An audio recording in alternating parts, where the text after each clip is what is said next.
OIC organisation Islamic जो है वो काउंसिल, उसने भारत से कहा कि ये जो आप परदर धर्म और नरसंहार की बात आपके यहां हो रही है इसको रोका जाए। अब इसके अलावा एक बड़ी खबर और आ रही है, कुवैत के जो पार्लियामेंटेरियन है तमाम ने इकट्ठे होकर के सरकार से कहा भारत से कि क्या हो रहा है आपके यहां, क्यों नहीं रोकते।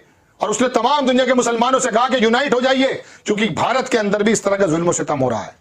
भारत के कुवैत के क्या क्या ताल्लुकात रहे ये तो मैं बताऊंगा बाद में, पहले खबर देखें। विनोद काबरे लिखते हैं कि दुनिया के सामने भारत को शर्मसार कर रहे हैं बॉम्बई, ये कर्नाटक के चीफ मिनिस्टर हैं बसवराज बॉम्बई, इनके बाप भी वालिद साहब भी चीफ मिनिस्टर थे, और नरेंद्र मोदी इनको टारगेट, इनको जो है ट्वीट करते हुए लिखा इन्होंने। अब देखें आपकी स्क्रीन पर, ये अरबी में है लेकिन मैं अंग्रेजी में पढ़ के सुना देता हूं क्या लिखता है वो। A group of powerful Kuwaiti parliamentarians have demanded the government, एक मजबूत ग्रुप कुवैती पार्लियामेंटेरियन का डिमांड करता है गवर्नमेंट ऑफ कुवैत से कि to put an immediate ban on the entry of any members ruling BJP India into Kuwait. उसने अपनी Kuwait government से कहा कि बैन कर दीजिए हिंदुस्तानियों को कुवैत में आने के लिए। कहां कहां बैन कराएंगे आप बुर्का बैन करने के चक्कर में भारत के लोगों को कहां कहां बैन कराएंगे। 14.5 लाख से ज्यादा लोग काम करते हैं कुवैत के अंदर। आपके चंद जो लोग बच्चों के बुर्के उतारने में मालूम है क्या होगा, 14 लाख परिवारों का नुकसान होगा। वहां के पार्लियामेंटरीज के तमाम ग्रुप ने कहा अपनी कुवैत की सरकार से कि इनका बैन कर दो, भारत कुवैत के अंदर नहीं आने चाहिए हिंदुस्तानी। ये लिखा है इसके अंदर। We can't sit back and watch Muslim girls being publicly prosecuted, they said, हम चुपचाप नहीं बैठ सकते कि लड़कियां, मुस्लिम लड़कियों को पब्लिकली जो है बदतमीजियां की जा रही हैं। टाइम फॉर उम्मत टू यूनाइट, और उम्मत के लिए वो अपने लिए बोलते हैं कि तमाम मुसलमानों को यूनाइट होने की जरूरत है। ये अरबी के अंदर फोटो है, देख लीजिए इसके अंदर, ये लिखा है अंग्रेजी में और मैंने आपको अरबी में भी दिखा दिया। ओआईसी भी कहती है, और अब ये कुवैत का जो पार्लियामेंटेरियन ग्रुप है उसने कुवैत सरकार से कहा कि आप बैन लगा दीजिए।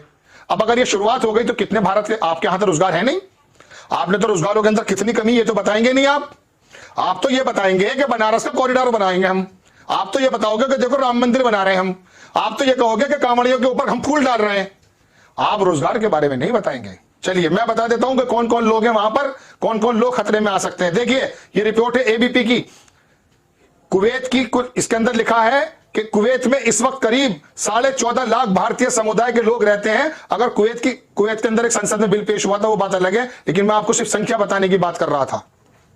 14.5 लाख लोग वहां रहते हैं। अब देखिए जानकारी के मुताबिक कुवैत में विदेशियों की संख्या सीमित करने के लिए वहां कानून बन रहा है। अगर वो कानून बन गया, हालांकि वो अभी तक बना नहीं मेरी जानकारी के अनुसार, लेकिन मैं बता दूं आपको कि 14.5 लाख अगर लोगों के साथ उन्होंने बैन कर दिया, निकालना शुरू कर दिया, और आप लोगों की एंट्री बंद कर दी, और अभी तो कुवैत की बात चल रही है, बाकी अरब देशों में अगर ये हो गया तो फिर क्या होगा।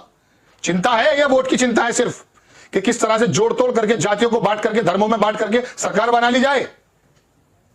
ओआईसी भी कहता है, कुवैत भी कहता है, यूएनओ की तरफ से भी रिकमेंडेशंस आती हैं। लेकिन मुझे ये बताइए प्रधानमंत्री जी, क्या आपकी कान में ये बात गूंजती है कि आप ही के उत्तर प्रदेश, आप ही के उत्तराखंड में, जहां पर आपके पुष्कर धामी चीफ मिनिस्टर हैं, वहां पर मुस्लिमों का मुस्लिमों का नरसंहार करने की आह्वान किया जाता है, और आप ही का बॉम्बे चीफ मिनिस्टर है कर्नाटक का, और वहां पर बच्चों को स्कूलों से निकाला जा रहा है, और महिलाएं रोने को तैयार है जो वहां टीचर्स हैं, उनके भी बुर्के उतार के क्या मिलेगा आपको बताइए।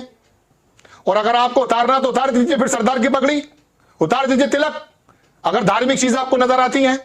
और पहले से जाती थी वो लड़कियां, पहले से वो टीचर्स जाती थी। आपको क्या हुआ है चुनाव की वजह से? क्या ये ऐसा है कि चुनाव की वजह से कोई मुद्दा नहीं मिल पा रहा है, हिंदू मुस्लिम नहीं बन पा रहा है, मंदिर मस्जिद नहीं बन पा रहा है?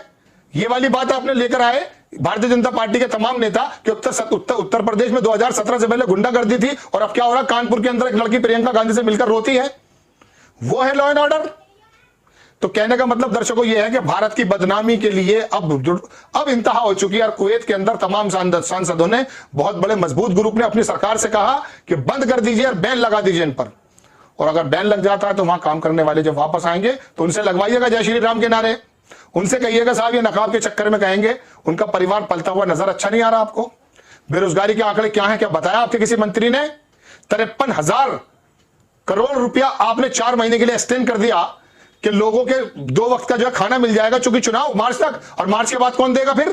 पेट्रोल के रेट आपने किसी तरीके से, कच्चा तेल महंगा होने के बावजूद कंट्रोल कर रहे हैं सिर्फ चुनाव की वजह से। यानी कि हमारी पूरी की पूरी जो संरचना है राजनीति की, वो सिर्फ और सिर्फ चुनाव पर केंद्रित होगी कि चुनाव पर अगर ये चीज इफेक्ट डालती है तो रोक दीजिए।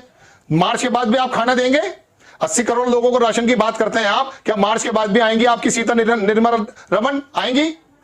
नहीं आएंगी। मार्च तक का राशन बताया था ना सिर्फ, और वहां का भी राशन बंद कराने के चक्कर में है कि बेरोजगारी फैल जाएगी, बाहर जो काम कर रहे हैं उनको भी चैन से नहीं, सुकून से नहीं रहने देंगे। ये मोबाइल और डिजिटल दुनिया है।